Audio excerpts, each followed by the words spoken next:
Right there, how is everyone? Are we all excited for the weekend? Our eighth semi-final in the club's career. Eight semi-finals. We'll be one game away from playing for this trophy at Wembley. One game away from playing for this trophy at the FA Cup, the biggest trophy in the world. No matter what you say, it's bigger than the Champions League, bigger than the Premiership. The magic of the FA Cup.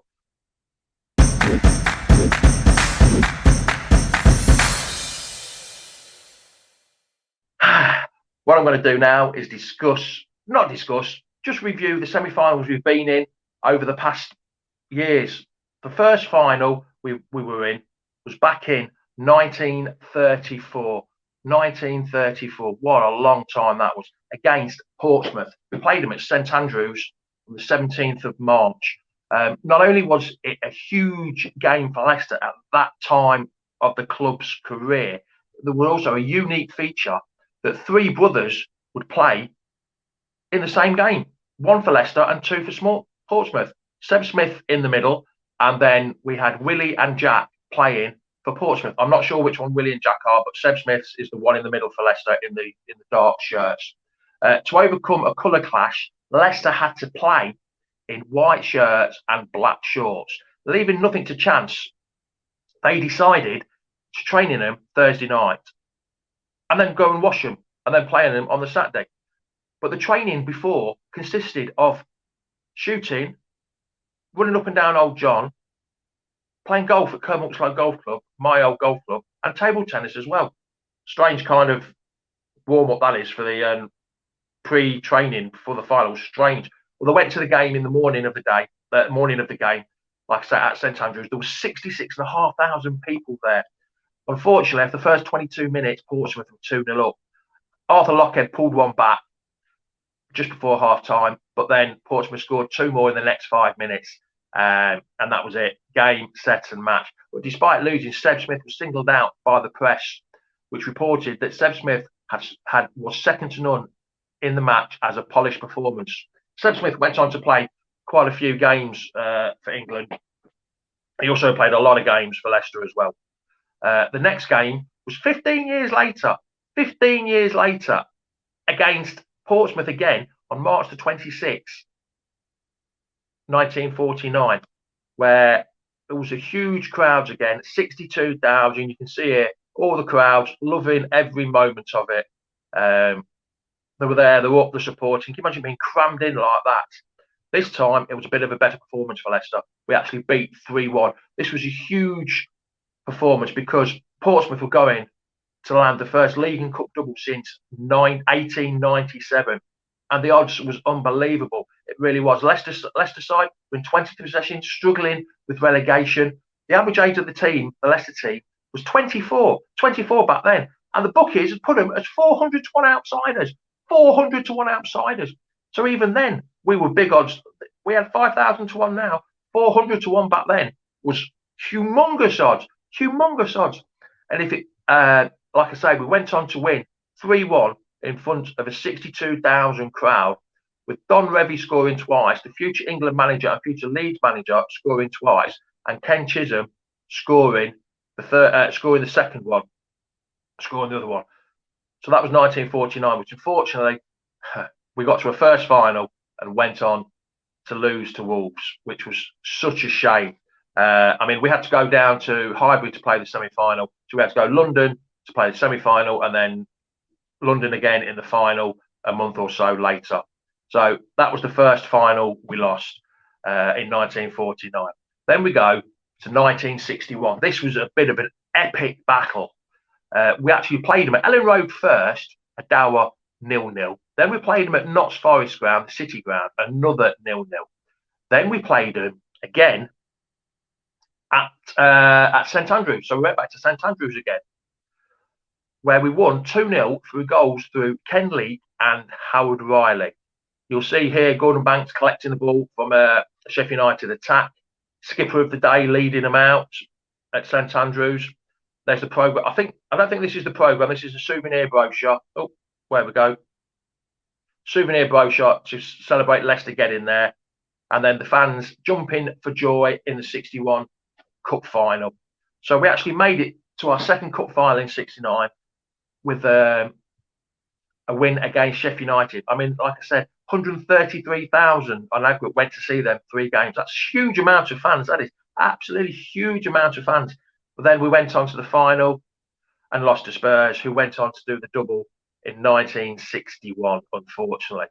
Then we get to 1963. The Ice Kings. We were known as the Ice Kings in 1963. This semi-final was played at Hillsborough on the 27th of April 1963. Again, in front of a huge crowd. This was it. We played Liverpool. A huge crowd of 63,000.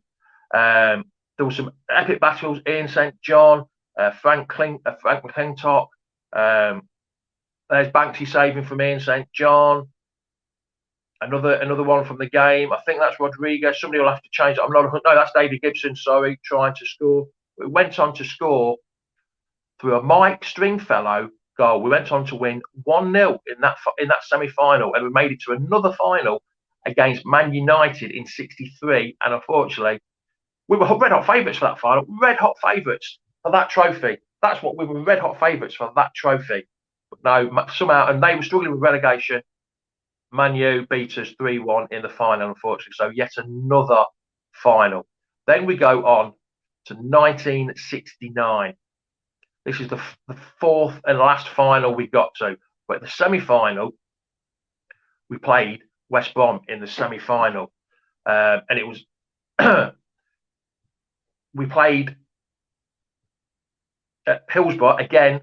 And there was 65,000 people there again. 65,000.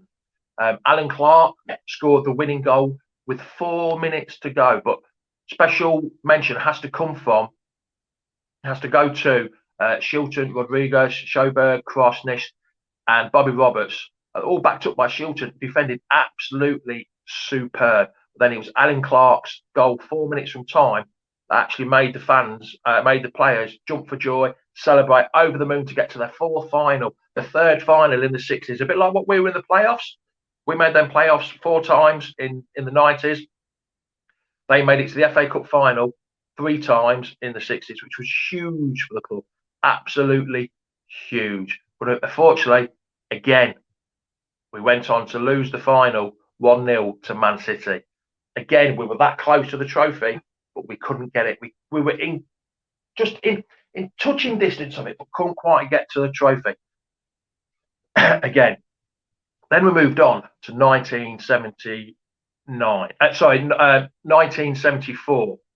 But previously to that, in '69, we got relegated the same year we got to the final. We spent 2 years in League Division 2, as it was called there, not the Championship, Division 2. Jimmy Bloomfield got us back up, the entertainers. 5 years. 5 years had passed since the last semi-final we got to. We had a decent run against Spurs. The victory against Luton, a 4-0, where Worthington, Weller, Birchnell just absolutely rips them apart. We had the quarter-final game where Joe Walters scored 2 goals on his debut. But in the semi-final, after a 0-0 draw at Old Trafford, we played them at Villa Park, and unfortunately, we lost 3-1 in that final.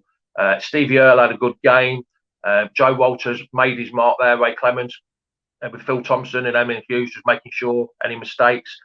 Lenny Glover, he scored the equaliser. He gave us that chance. He gave us that chance of getting to Wembley for the 5th time. But unfortunately, Liverpool were too strong on that night in front of 60,000 people at Villa Park. 60,000 people. Can you imagine that nowadays? You can't imagine in a neutral ground. You could get them in the semi-finals because all the semi-finals are played at Wembley now. But before, you had Villa Park, Hillsborough, St Andrews, Old Trafford. They all did them there. They all did them there, which was great for the neutral fans. It made it a lot easier to get to the games. Then we come to 1982, the semi-final against Spurs in 1982, which was, I wasn't actually there. My dad said I couldn't go. I went to the quarterfinals against Shrewsbury, but my dad said I couldn't go to the semi. He went. I didn't go. He wouldn't let me go. At the age of 11, he wouldn't let me go. He said, no, you're too young to go to it. So I thought, fair enough. But the day was dominated by the news of the Argentinians' invasion of the Falkland Islands. It was actually on that day that the government announced they were going to send a huge task force to the South Atlantic. So it was a bit of a sour moment that this was Leicester's 7th semi-final appearance, but we made the best of it. We stuck at it. But the biggest thing was that didn't help us out. Tommy Williams breaking his leg. He went on to break it again about a year later after coming back. So we didn't have the best of time, but that made a huge difference because we'd already used our sub. I mean, it didn't. The day didn't start the best as well because the bus never turned up to take us to the semi-final. So I don't know how they got there, whether they got in cars and that, but it made the journey very difficult to get there. The game was delayed by a few minutes because the Spurs fan had threw one of the cockles on, because all the Spurs fans like a cock on the chest, don't they? So all the Spurs fans were laughing and joking, but no one could get it. Have you ever seen the Rocky film when they were trying to collect it, when Rocky was trying to get the chickens? That's what it was. They were trying to collect this cockle up and they couldn't get it. Leicester started well. We had Lineker there, we had Linex, Alan Young, Mark Wallington in goal, Larry May, John O'Neill. We had a decent team. But then Ozzy Ardiles came into the fold. He started, Glenn Hoddle started doing well. They came into the game more and made it a lot harder for us. Garth Crooks then scored.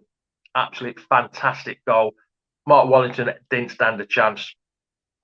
But then it took a turn for the worse, like I said, that a tackle on Tommy Williams and Tony Galvin went into a tackle. I think nowadays it might have gone to the old VAR and it would have been a red card. But unfortunately, it wasn't. So we had to play with 10 men because we'd already used a sub. Jimmy Melrose had already come on for Alan Young at half time. But then even worse was to follow in the 75th minute. Ian Wilson tried to pass back to Mark Wallington. I think it took a bit of a bobble as he tried to do it, and he lobbed the keeper for an own goal. Unfortunately, that was it. Game, set and match. I remember listening to it on the radio and thinking, the commentator said, Wilson had scored an own goal. I thought it was 1-1 to start. I'm nearly jumping around, but it wasn't. It was an own goal by Ian Wilson, unfortunately. And like another time, our hopes were shattered of getting to Wembley for the 5th time. So let's hope this year we can get there. Let's hope we can get there big time. We need to be playing for this trophy in about a month's time.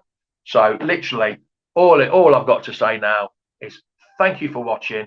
Please subscribe to Leicester Fan TV. Please like and comment in the comments below. Just like to thank Leicester City Programmes on Twitter for supplying some of the photos, and my mate Nobby from Lineker's for giving me the trophy for this video. Much appreciated. Come on, Leicester!